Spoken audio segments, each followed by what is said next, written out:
Hello friends, welcome to யாஸ்ட் recipes. இன்றைக்கி நம்ம சேனலில் நல்ல சூப்பரான முட்டை குழம்பு தான் செய்ய போகிறோம். இந்த முட்டை குழம்பு பார்த்திங்கன்னா நம்ம குழம்புலேயே முட்டையை உடச்சி ஊற்றி செய்கிற முட்டை குழம்பு. டேஸ்ட் அவ்வளோ சூப்பராக இருக்கும். இது நீங்கள் சப்பாத்தி ரைஸ் எல்லாத்துக்கும் போட்டு சாப்பிட்டா அவ்வளோ நல்லாயிருக்கும். வாங்க எப்படி செய்யறதுன்னு பார்க்கலாம். ஃபர்ஸ்ட் நம்ம குழம்புக்கு தேங்காய் பேஸ்ட் அரைச்சிக்கலாம். அதுக்கு ஜாரில் 1/2 கப் அளவுக்கு துருவின தேங்காய் சேர்த்துக்கோங்க. இது கூடவே ஒரு 3 பட்டை, 3 கிராம்பு, 3 ஏலக்காய் சேர்த்துக்கலாம். 1 ஸ்பூன் சோம்பு சேர்த்துக்கோங்க. 1 ஸ்பூன் கசகசா சேர்த்துக்கலாம். இப்போ கொஞ்சமாக தண்ணி சேர்த்து இதை நல்லா ஃபைன் பேஸ்ட்டாக அரைச்சி எடுத்துக்கோங்க, எந்த திப்பியும் இல்லாமல். பாருங்கள், நல்லா அரைச்சாச்சு. இப்போ நம்ம குழம்பு தாளிச்சிடலாம். கடாயில் ஒரு 4லேருந்து 5 ஸ்பூன் எண்ணெய் சேர்த்துக்கோங்க. ஒரு பெரிய வெங்காயத்தை நல்லா பொடியாக கட் பண்ணிவிட்டு சேர்த்துக்கலாம். ஒரு கொத்து கருவேப்பிலை சேர்த்துக்கோங்க. காரத்துக்கு 2 பச்சை மிளகாவை கீறிட்டு சேர்த்துக்கலாம். இப்போ வெங்காயத்தை நல்லா வதக்கி எடுத்துக்கலாம். வெங்காயம் பார்த்தீங்கன்னா நல்லா வதங்கி கண்ணாடி பதம் வரணும், அந்த மாதிரி வதக்கி எடுத்துக்கோங்க. பாருங்கள், நல்லா வதங்கிடுச்சு. இதில் 1 ஸ்பூன் இஞ்சி பூண்டு பேஸ்ட் சேர்த்துக்கலாம். ரொம்ப சேர்க்கணும்னு அவசியம் இல்லை. சேர்த்துட்டு இதையும் நல்லா ஒரு வாட்டி மிக்ஸ் பண்ணி விட்டுடலாம்.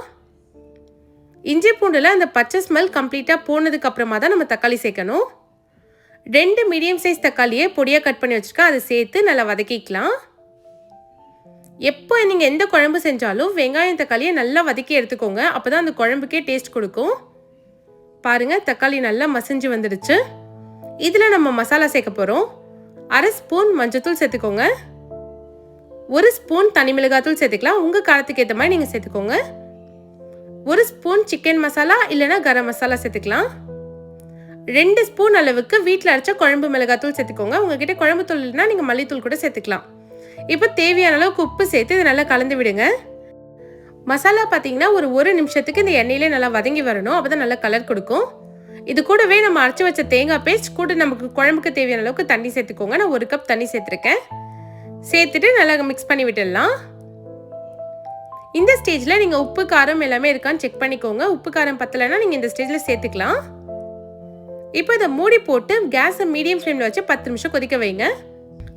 குழம்பு பார்த்தீங்கனாலே தெரியும், நல்லா கொதிச்சு பச்சை ஸ்மெல் எல்லாமே போயிடுச்சு. இப்போ நம்ம இதில் முட்டை சேர்க்க போகிறோம். ஒரு முட்டையை உடச்சிட்டு சேர்த்துக்கோங்க. கேஸ் லோ ஃப்ளேமில் இருக்கணும். நம்ம முட்டை சேர்க்குறப்போ கொஞ்சம் தள்ளி சேர்க்கணும், அப்போ தான் அது நல்லா வெந்து வரும். இப்போ நான் 4 முட்டை சேர்த்துருக்கேன். திரும்பவும் மூடி போட்டு ஒரு 5 நிமிஷத்துக்கு முட்டையை வேக வைங்க. இந்த டைமில் கரண்டி போட்டு எதுவும் மிக்ஸ் பண்ணாதீங்க. இப்போ ஒரு 5 நிமிஷம் போல் ஆயிடுச்சு. முட்டை எல்லாமே ஒரு சைடு வெந்துருச்சு. இப்போ திருப்பி போட்டுக்கலாம். இதுக்கு மேலே 1 ஸ்பூன் ஃப்ரெஷ்ஷாக அரைச்ச மிளகுத்தூள் சேர்த்துக்கோங்க, முட்டை ஸ்மெல் எதுவும் வராமல் இருக்கிறதுக்காக. கொஞ்சமாக கொத்தமல்லி தழையை கட் பண்ணிவிட்டு சேர்த்துக்கலாம். இப்போ மூடி போட்டு ஒரு 5 நிமிஷத்துக்கு திரும்பவும் வேக வச்சு எடுத்துக்கலாம். பாருங்கள், நல்லா சூப்பராக குழம்பு ரெடி ஆயிடுச்சு. கன்சிஸ்டன்சியும் பாருங்கள், நல்லா திக்காக கிடச்சிருக்கு. நம்ம சேர்த்த முட்டை எல்லாமே பாருங்கள் நல்லா முழுசாக இருக்குது. இது ஒரு 5 நிமிஷத்துக்கு அப்புறம் ஓப்பன் பண்ணி பார்த்தீங்கன்னா இந்த அளவுக்கு குழம்பு எண்ணெய் பிரிஞ்சு திக்காயிடும். அவ்வளோதான், நல்ல சூப்பரான முட்டை குழம்பு ரெடி பண்ணியாச்சு. இது நீங்கள் சுட சுட சாதம், சப்பாத்தி எது கூட வேணாலும் வச்சு சாப்பிட்லாம். டேஸ்ட் ரொம்ப சூப்பராக இருக்கும்.